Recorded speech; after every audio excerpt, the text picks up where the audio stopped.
Alrighty folks, welcome back for more TechNodeFirmaCraft. Naso's here on the TNFC Territory server, my little server of course, and we're gonna do bees and trees. Again.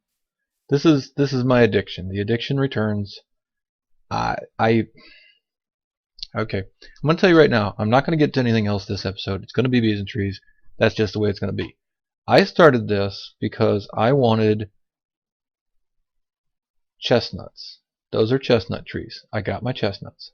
In order to do chestnuts, I needed some forestry trees and at least one set of bees so that they would cross-pollinate and make the next things, right? So we went apple oak and birch to make silver lime, and then we went apple oak and silver lime to make hill cherry, and then we went hill cherry and silver lime, I think it is, to make walnut, and then we went walnut and hill cherry to finally make chestnut. So that was quite a decent amount of crossbreeding the trees and stuff.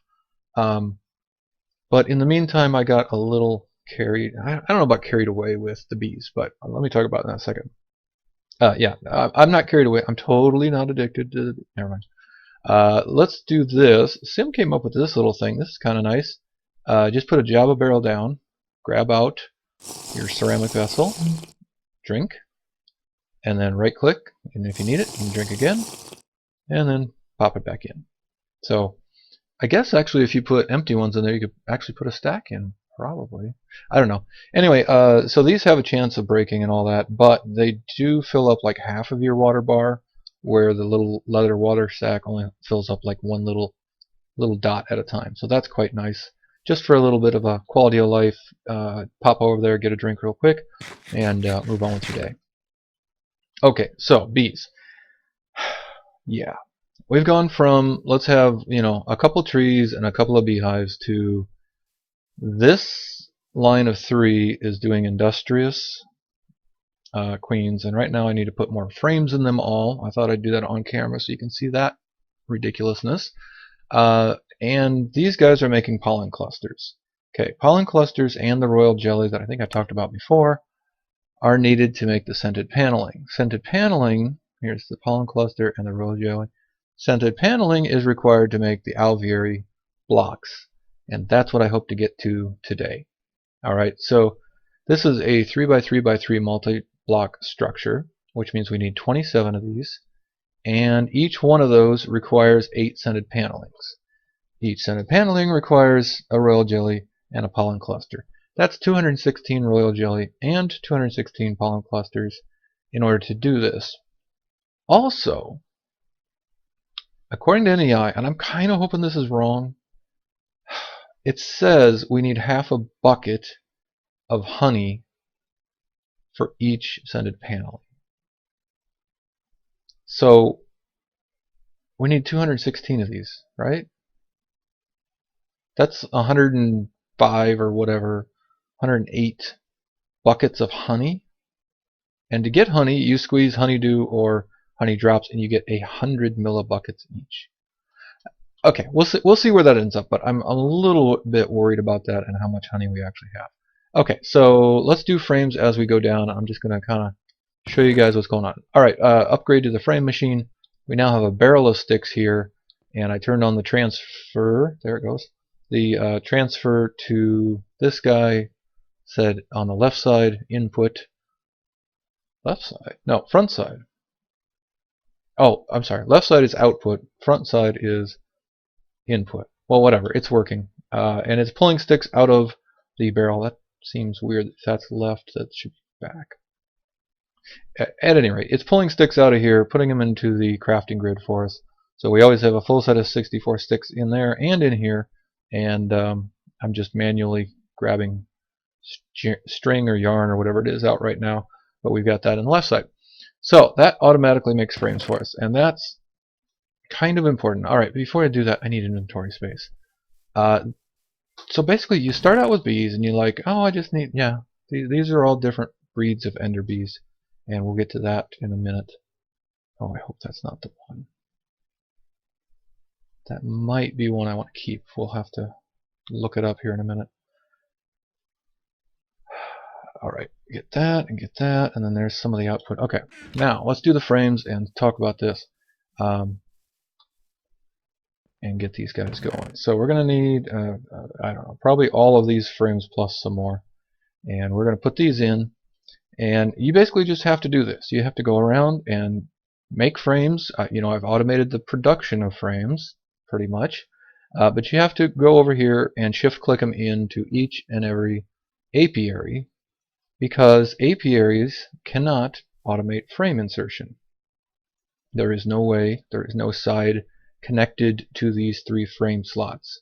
So that just doesn't work. Let's grab the pollen clusters as we go, actually, because we are going to need those in the next step. And I'm getting a lot. I don't know if I got 216 or whatever yet, but I'm getting quite a few. These 2 are imperial hives, and they are over here producing the royal jelly, which I've already harvested recently. But of course we need more frames for them as well. If you don't do the frames, then you get 10% speed. 10% of what an alveary, this thing, would make. So very slow. And these pipes are being weird. Okay, so when the queen dies off, it makes a princess and it makes a drone. And the drone apparently got piped back in because there's no drone over here, but the princess didn't get piped back in. I picked that up? No. I think if I switch this to a none in the back around. I don't know. Anyway, the pipes are being weird, and I had heard that if you go up to the advanced or higher tiers, then it would actually work better, but they're still being weird. Anyway, so you guys are making the royal jelly, and we're having to manually put in all the frames. Let's now start talking about... Okay, I pulled these out earlier and never got them back in. Let's now start talking about breeding. Okay, so if we take a look at our imperial guys, well, these are unknowns. Dang it. I don't really want to bother. Alright, take my word for it. All of the imperials are fast workers. So if I go into my B thing, well, almost all of them. Alright, 36 fast worker drones, imperial. All of my industrious drones are slower workers. So I think it goes normal, slow, slower, slowest. So these guys are making the pollen clusters very slowly. So what we're doing in this one, and is in my inventory right now, let's get the Bealyzer out, we are crossbreeding with Imperial, which has fast traits. So right now I'm good. I've got industrious, industrious, production is fast, fast. So we're guaranteed to get industrious and fast from this bee, from this princess. And what did we end up here? Okay, so they're both industrious now. And I did have some times where it went over and became... shoot, that's not the one I want. Became imperial instead of industrious, and we had to go back. Alright, but this one is production slower, slower, and we don't want that. So I probably messed up and read fast, slow here. I'm going to have to go find a different drone for that, so we'll come back to that later. Or I'll do that off camera, honestly. I've also got Valiant. That one Valiant drone I got a while back. I don't even know if I put that on camera. I got one Valiant drone out of, I think, a Modest Hive. And I've just got him recycling over here. And I don't know how he became steadfast. Yeah, I mean, steadfast is... I can't see the recipe from there for some reason. Is Valiant plus something else becomes steadfast. But this should have been pure Valiant in there. Whatever. Oh, I see what happened. Duh. Yeah, so this is actually the Valiant princess that's supposed to be over here. And this is the steadfast princess that's supposed to be over here. You can actually make that and just look it up in NEI. Why these guys are all singles, I'm not sure. I haven't been paying super close attention to that, but I'm just making a bunch of Valiant drones. Oh, okay, so there's another new Valiant princess. I wonder if it's pure or not. Yes, Valiant, Valiant, good. And these were, well, they were fast workers, but I think I got a crossbreed in there by accident. Dang it. making lots of those up. We can make those into steadfast, or no, we can make steadfast, and then we can crossbreed these guys to make heroic. But the one thing Valiants do, which apparently I have already harvested, and I've not been keeping frames in here either, they make Minecraft sugar. So that's the only way to get Minecraft sugar in the game, and that's useful for a few things. And here, let's just check really quickly. No. Alright, so it might be in a secondary trait, but a wintry and industrious is supposed to give you... oh yeah, by the way, I just installed this mod to try messing with it. But basically what I wanted to get to here is wintry and industrious can give you icy. And icy can make whatever it is. Ice shards. There you go. Alright. So that says that this requires temperature between icy and cold. But I believe temperature and humidity are turned off, so I expected this to work. But I've done this a few times now and it is not working. So that may not be breedable. Not even really sure what I would need that for, but there you go. And we've got more Imperial drones down here, so you guys should get frames. Oh, I have some frames. Should get frames as well. Alright. Off to the Ender Bees. So over here we have the crafted Ender Bees that we already did once. Apparently not. That one's already been modified. Okay. I may not have any straight up crafted Ender Bees left. But you remember they did all the stinging. Yeah, okay. So you guys... Actually, it's not you. Because you're not even working. Well, anyway. I'm not going to go through them all on camera here. This is going to take me a few minutes. But we now have 1, 2, 3, 4, 5, 6, 7, 8 hives producing Ender Bees and producing mysterious combs. And we're trying to keep them full of frames. But again, these frames only last for like a day. And then you have to go get more frames and put them in. And it's very annoying. But let's just take a look at this Ender Queen. They started out being Ender, of course. They started out with a longer lifespan, but now we've got some shortest in there. It doesn't really matter once we have them automated because they just keep going on their own. But they all started out with slower production, and we're trying to breed the fast production into them. And that took kind of a long time. They also all started off with 1x fertility, so you only get one drone every time the queen dies off. We're getting 2x fertility into it. And they all started off with this ENS effect, which is the thing that hurts you when you get nearby. And again, in TFC, it's not going to kill you, but it is really annoying and bothers me. So when we crossbred, we are getting rid of that effect in some... Whoops, she's still in here. In some of the lines, maybe not all of them.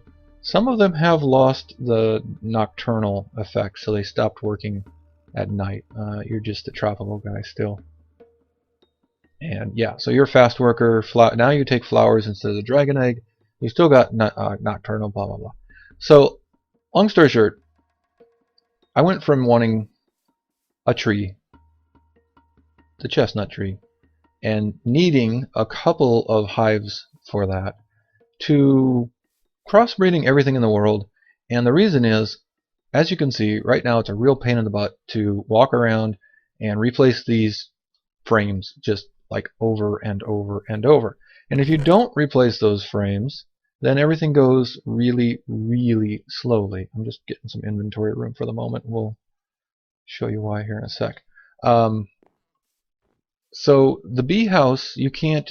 Are you a bee house? No, you're an apiary. The bee house is the cheapest one, and you can't even automate that at all. You can't pipe stuff around. This one you can automate to pipe queens in and out, but you can't pipe in and out the frames. And then you get to the alveary, which doesn't need the frames, produces faster than the apiaries, and is just all around awesome or something. The problem is, to get to there, you need so much other stuff going on. You need the Imperial line, you need the Industrious line, then you realize all of your Industrious bees are slow, and now you want to crossbreed and get the Industrious to be fast. And then of course, the real thing we wanted to do with bees was to get this ender pearls, and then you decide, okay, well, the ender queens that you craft are kind of terrible. They are slow, and they hurt you, and they have low fertility. So let's crossbreed them, and it's my addiction. All right, let's move on to the trees for a second, because this is really what I wanted to do this all for in the first place. Well, not all of it, but it's what I was starting with over here. These are indeed the sweet chestnut trees from forestry, and we're going to knock one of these down. So these things are huge, and you have to wait for these chestnut leaves to be ready to harvest. Let's chop it down. We do have tree capitator, so that the forestry trees work like the TFC trees. Now, you might see 1, 2, 3, 4, 5, 6, like 6 stacks of chestnuts. And remember, these were the best thing I could find for making seed oil for our refinery. So yeah, 1, 2, 3, 4, 5, 6, a little over 6 stacks of chestnuts out of that. Only 5 saplings, by the way. I've never gotten less than 4, but I have gotten only 4 saplings from one of these before. So it's not, you don't get a ton of saplings off these. So make sure you've got 4 in your pack in backup, just in case. All right, so that's good. The problem is, when you plant these, actually, let me just fertilize it so I can show you directly. Yeah, we still got some fertilizer left. Use up a lot of that, actually. But we should be pretty much done messing with that. So I don't, kind of seems like you have to do each of the 4 until they stop. I don't know, whatever. Alright, so when they pop out, they are not ready to chop down. You don't get chestnuts if you chop it down right now, I believe. Actually, let's just do it. We should still get saplings. Yeah, so you get your saplings and your wood, but you don't get any new chestnuts. And that was kind of the whole point, was to get the chestnuts. And oh yeah, we got a lot more saplings off of that one. So getting lots of wood and saplings, not really that big a deal. But if you want the chestnuts, you have to leave it sitting here for 3, 4, 5 in-game Minecraft days, and then you can chop it down. So automating that is going to be pretty tough unless we, I don't know. I'm not sure if there's a reasonable way to do that or not. So we might just have to do chestnuts by hand. But yeah, we can get lots, and I used a lot of this up already. We can get lots of the wood and lots of the chestnuts just by cutting down a couple of trees. Alright, so that's kind of where we are with all of that. Let me, actually,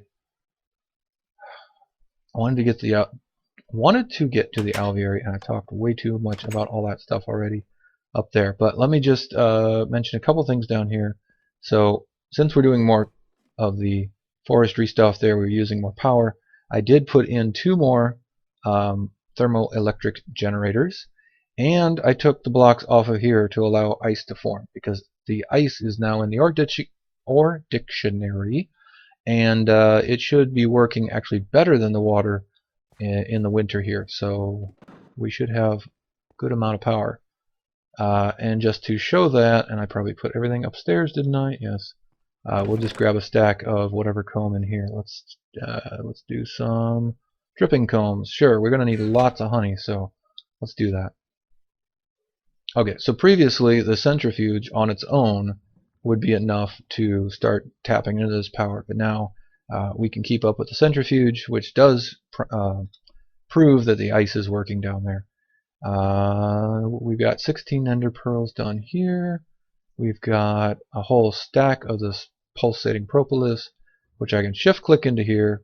Work table knows that that makes these. Shift click that, grab these, and pop them into here, and bam, out comes ender pearls. So we're doing pretty well with that. I also did a whole bunch of seed oil off those chestnuts for some other stuff before. That's about it for like the setup and all the stuff that's been keeping me busy. Let's just put it that way. Going round and round and round, doing stuff I never thought I would do, but yeah, I've been doing it. So there you go. We do want to get to the alveary, so let me go gather materials and get a bunch of the crafting done off camera. Again, we're going to need a lot of honey. and royal jelly and pollen clusters. I don't know if we have enough. So let me go get a bunch of that going, and I'll make sure we have enough before I record the next segment and hopefully actually make an alveoli. Be back with you guys in a bit. And we're back, folks. Okay, we're not going to get the alveoli done today, but I've made some upgrades, some improvements, and let's start making some of the scented paneling. And one other thing to finish this episode out. Yeah, let's take stock. Okay, first of all, I made another squeezer and another carpenter. This one I put a stack of honey drops in here. It looks like I'm getting propolis as a side effect there. And that did indeed give us 6,400 millibuckets of honey, so 6.4 buckets, which means each honey drop does indeed give you 100 millibuckets. Now the question is, and I've got some beeswax and I've got lots of chestnut wood planks, because as you saw we get lots of wood from those chestnut trees in here. So let's grab one pollen cluster and one royal jelly, and let us just try this and see. If this takes half a bucket, it should go down to 5,900. Okay, so we've got the recipe right. It is working on scented paneling. Question is, how much is it going to take? 3, 2, 1. Yes. Okay, so we need 216 of these. Each of these takes half a bucket, so we need 108 buckets of honey. Each drop is only a tenth of a bucket, so that's 1,080. We might be pretty close, actually. So we can do honeydew and we can do honey drops. So let's see. I want to put my cursor up there, but it's hard to see. 1, 2, 3, 4. So that's 256. 1, 2, 3, 4. That's 512. We're not quite there, but we're close. It is going to take a lot of squeezing, and yeah. So we can actually make electron tubes and put them in here to make it faster, but it also makes it take more power, and then I have to go make the thermionic fabricator and get a bunch of other stuff. I don't know. I've got time. I may just let this run in the background, and we'll just let it run. Okay, so the other thing is the ender pearls. Why do we want... Oh wait, before we go there, I did want to mention we are if you look at the Wayla tooltip, we are actually still losing power when the carpenter or the squeezer are on. It's very slowly losing power now, but it is losing power. And I did confirm it does charge, even though I removed all of the blocks and they're all turned to ice now. So it is definitely charging with ice, so that is working. But we're not quite keeping up. It's pretty close though. If we really get worried about it, if I'm doing a lot here, I can just grab one of these big old energy cubes and pop it down right there, and then this guy will just charge him and he'll be just fine. But we don't need to do that right now. Okay, put you back. Right, so why ender pearls? Because I keep saying, hey, we want to make ender pearls, but I don't think I've ever said why. Let me grab 2 out of here, and we're going to put these around like so. This makes the only chunk loader in the game, in the mod pack, the passive anchor from Railcraft. And in order to use this chunk loader, it loads a 3x3 area. In order to use it, you have to feed it ender pearls. So if I look at it, it says ender pearls 0 hours. If I throw this in here, it'll consume it, and I get 12 hours, or 12 real life hours of chunk loading for a 3x3. And I think I have, yeah, I've got MapWriter installed. And if we go to loaded chunks, there. So we can see now I just placed it in this chunk, and we get a nice little 3x3 area here. Also notice that the portal, the teleportation portal from Mekanism, loads the chunk that it's in. So that's actually loading half of our factory, but not the other half. So that's kind of not great. We'd like to put a chunk loader over here and have that all loaded all the time. And if we're doing more bees, like to get more ender pearls, we'll probably want one over here.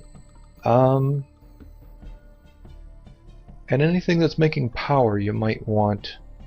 So like that solar evaporation, yeah, probably for us just over here, get all that loaded and be able to. Do you not break? Oh yeah, it's going. It takes a while. I guess it is made of obsidian, sort of. So, and of course now they don't stack because one of them has some charge in it. Okay, so we want to be able to do some passive chunk loading so that while we're out and about, machines keep moving and power keeps getting generated and stuff like that. And Sim actually has a big old crazy battery. Big old crazy battery. Okay, I'll mention it. We'll probably go over to see his place soonish. Probably won't be able to do it till this weekend. But the biggest energy cube you can get is this guy right here, and he will do 51.2 million RF. However, you can use him in a ultimate induction cell. Actually, that's the ultimate. Oh, okay, it's different levels. So basic. Where's the basic one? Here's the basic induction cell. This guy holds 400 million RF, and that's the basic one. So it's a multi-block structure. You actually have to make a bunch of these, put them inside some crazy big structure. It takes lithium, which we're not creating. I think that's actually a solar... I don't know what it is. Liquid lithium. I think that comes from the solar evaporation plant, if you configure it differently. Yeah, anyway, it makes a really, really big battery. So he's been over there charging that. And of course, while I'm over here, if he's not online or if he's over here with me, then his base isn't loaded normally. So he wants, of course, Ender Pearls to keep that loaded up. But that's going to be it for today, folks. I've got a lot of honey to process, and I think I still need a little bit more, at least a little bit more pollen. Yeah, so there's 128. We're really close on pollen, and I definitely have enough royal jelly. Again, the imperial bees are fast production speed. These guys are slow production speed, and these guys basically just auto-bred themselves. So we've been getting royal jelly for quite some time now. Alright, that is definitely going to be it for now, though. I am going to continue processing things, and hopefully next episode we will just jump right into building an alveary, and I will never have to mess with frames ever again. Parting comment, knowing now what I know about bees, I would never get into bees without some of the add-ons, because there's extra bees and other stuff that allow you to do more with them. You can extract serums with different things instead of just randomly breeding. And apparently, by the way, the serums exist for butterflies in this version, but not for bees. So whatever. Yeah, I would never do just bees again, I don't think. But if we had like extra bees and some other stuff that made more of a tech tree instead of just random breeding back and forth and trying to get this trait and not that trait, yeah, then I might do it again. So anyway, that's it for now. Hope you guys enjoyed. Hope to see you next time. I'll catch you later.